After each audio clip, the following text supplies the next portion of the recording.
In Conversation with Terry Shepard, award-winning broadcaster, narrator, and author. A deep dive into the writer's craft with the artists and support systems who create the stories we love. Thank you, Lisa. Susan McCormick is an award-winning author and doctor who lives in Seattle. She writes the Fog Ladies series about a group of well-seasoned women who support each other as they fall into one adventure after another. Her newest book is The Fog Ladies, Date with Death, a cozy mystery, as we call it in the trade, set in San Francisco. It finds our heroines involved in a senior dating group where romantic intrigue soon leads to murder. It's a 5-star hit, available wherever cool books are sold. Susan, welcome to the program, and take us a little deeper into the plot of The Fog Ladies, Date with Death. Perfect. So, as you said, they're spunky senior sleuths, and they solve crimes from this elegant apartment building in San Francisco. They're called the Fog Ladies because you can count on them like you can count on early morning fog burning off by midday. Book 4 is its own book, can be read as a standalone, but of course each book grows from the one before it.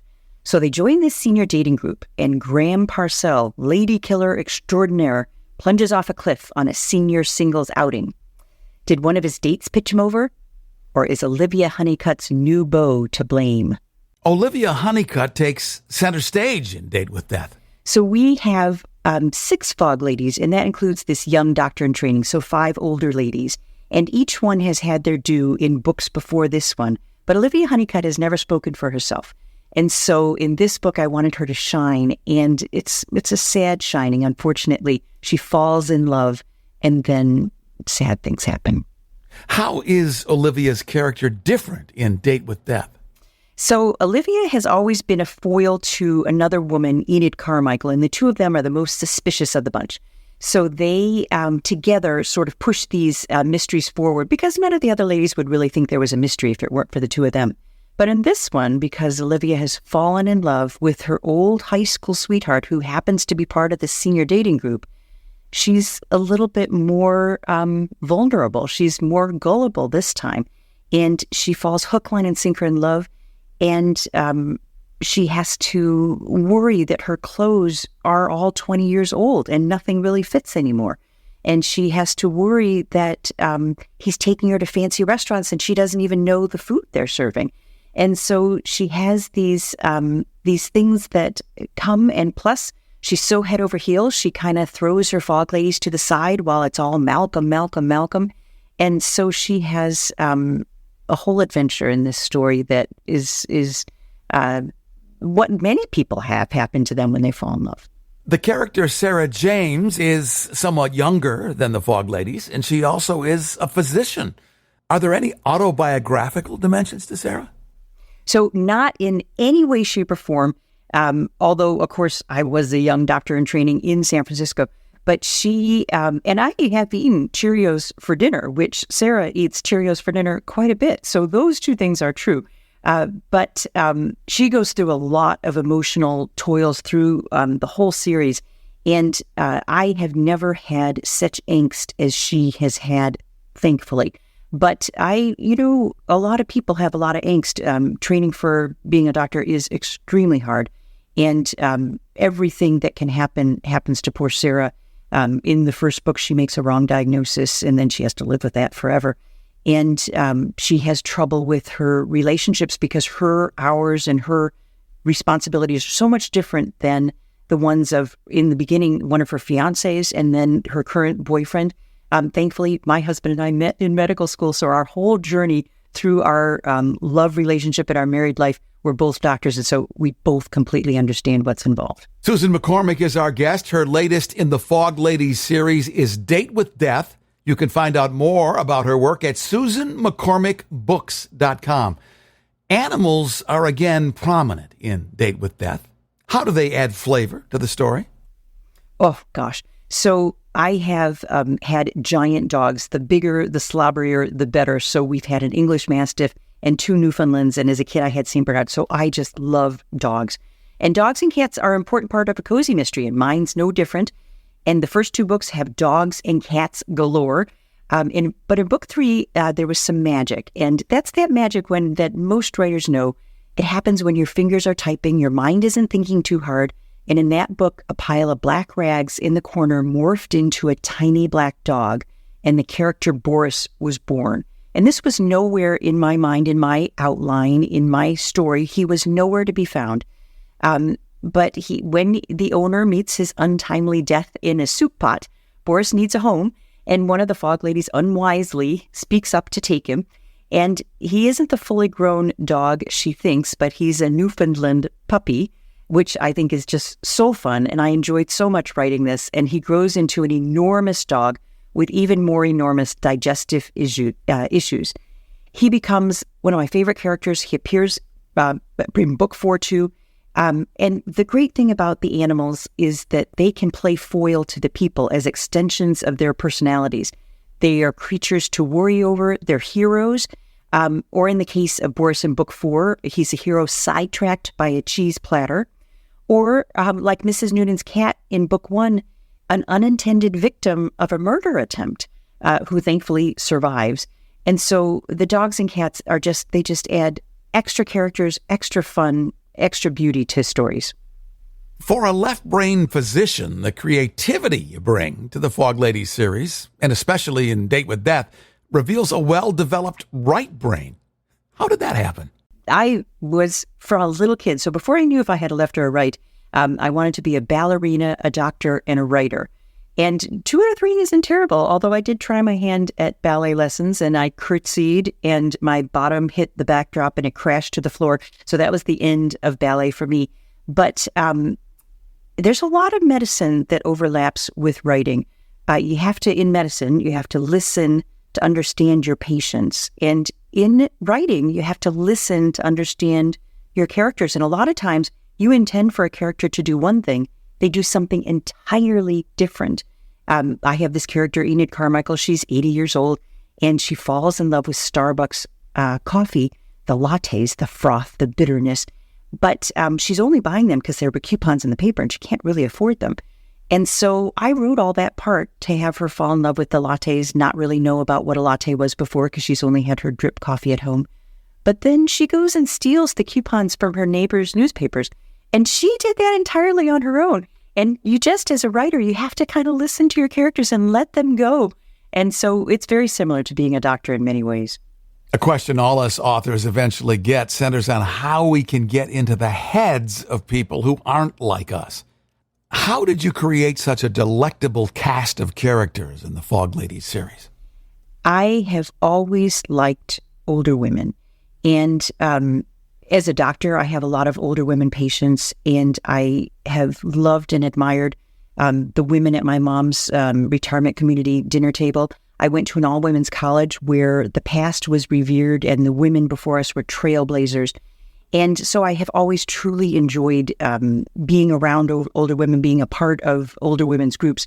So it was so easy for me to step into their shoes and give voice to these wise and witty women, but also to give voice to the concerns, their fears, their frailties as they grow older, because there's a lot of happiness and sadness and acceptance that has to come as we age. The challenge in writing a series like The Fog Ladies is how to evolve your cast over time to keep the stories interesting.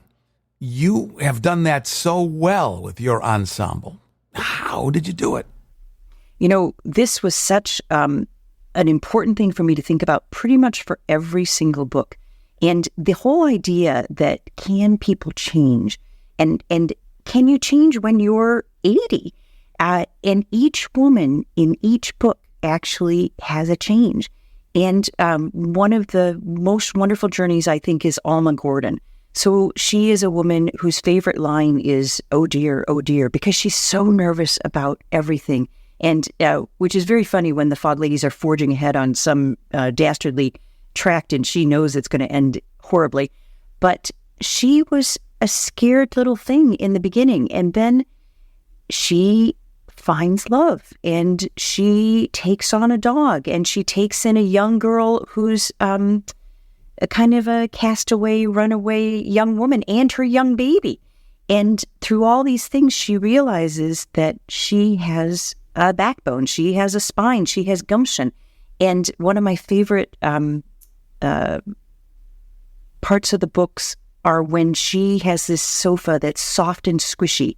And every time she sits in it, she gets stuck in it and she can't get up because it's so soft and squishy. And she thinks, I'm soft and squishy, just like this sofa. But as she grows through the books, she actually discards that sofa. She goes and gets a new one. It fits her legs. Her legs aren't dangling off the floor anymore. She can stand up from it. And so she realizes that she's changed, which is wonderful.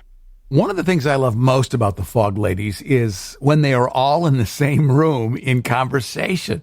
How do you consistently create such compelling and fun dialogue? That is so funny you say that, because that is my most fun thing too. And the first 3 books have audiobooks that go with them. And the narrator was wonderful because she can do every voice. And so she was very open to suggestions. She and I talked a lot. And so I had an idea in my head of what these conversations sounded like. And I can just picture them. Having sat through a lot of my mom's retirement home was just a block from, not even a block, it was across the street from the hospital. So I could go every single day and get the tail end of dinner. So I had these people bouncing their dialogues around me all the time. But when my narrator was thinking how these conversations would go, I actually read it for her how I thought it would go. And it's just like you're imagining, boing, boing, boing, boing, boing. Some of them are listening to each other. Some of them are not listening to each other. The direction that their mind goes when one person says something and they're off on another tangent, they've completely forgotten about what they were there to talk about. It is one of the most fun things that I write is when they're all in the same room having a conversation. We're talking with Susan McCormick, author of the well-received Fog Ladies series. Her newest entry is Date with Death, where the ladies become involved with a senior dating group where both romance and trouble ensue. Where do your plot ideas come from, and how do you transform an idea into a fully formed story? So this is, I think, how we become writers, because you end up with these little scraps of paper in your pocket of just one little idea that popped into your head on a run, in the shower, in the night. And because we write murder mysteries, all around us, we see things like if a couple is arguing in a national park, I know one of those newlyweds is going to end up over the cliff. And sometimes the plot is just a line just a line that's been percolating in there. Like I have a picture book about Alzheimer's disease, a lighthearted picture book called Granny Can't Remember Me. And for the longest time, all I had was a few lines. And they were, Granny can't remember me. She doesn't know my name. She can't remember I like rockets and soccer and dogs and that I don't like raisins. That's all I had. And from those lines, over time, the whole story was written. And for the longest time, all I had for the Fog Ladies was their name and then the idea that they were all going to live together in this elegant apartment building.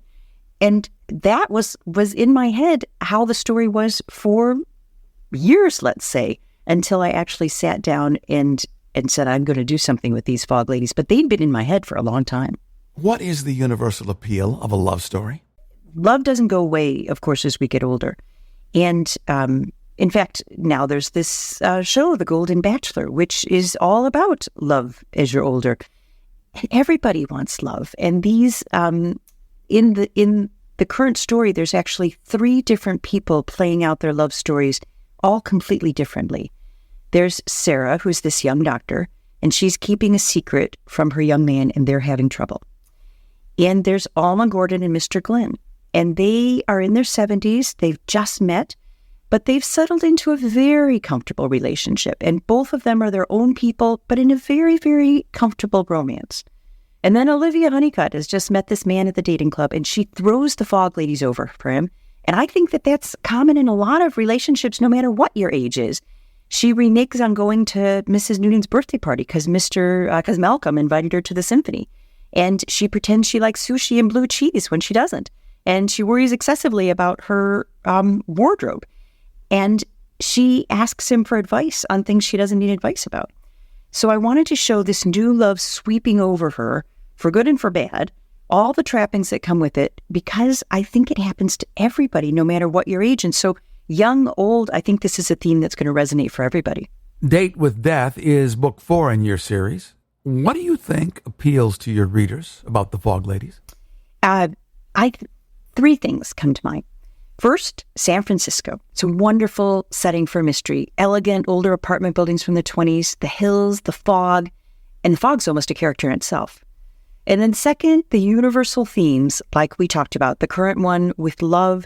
In the past, we had themes involving animals that get to be too much to take care of, involving what do you want to do with your life, which people think that throughout their ages.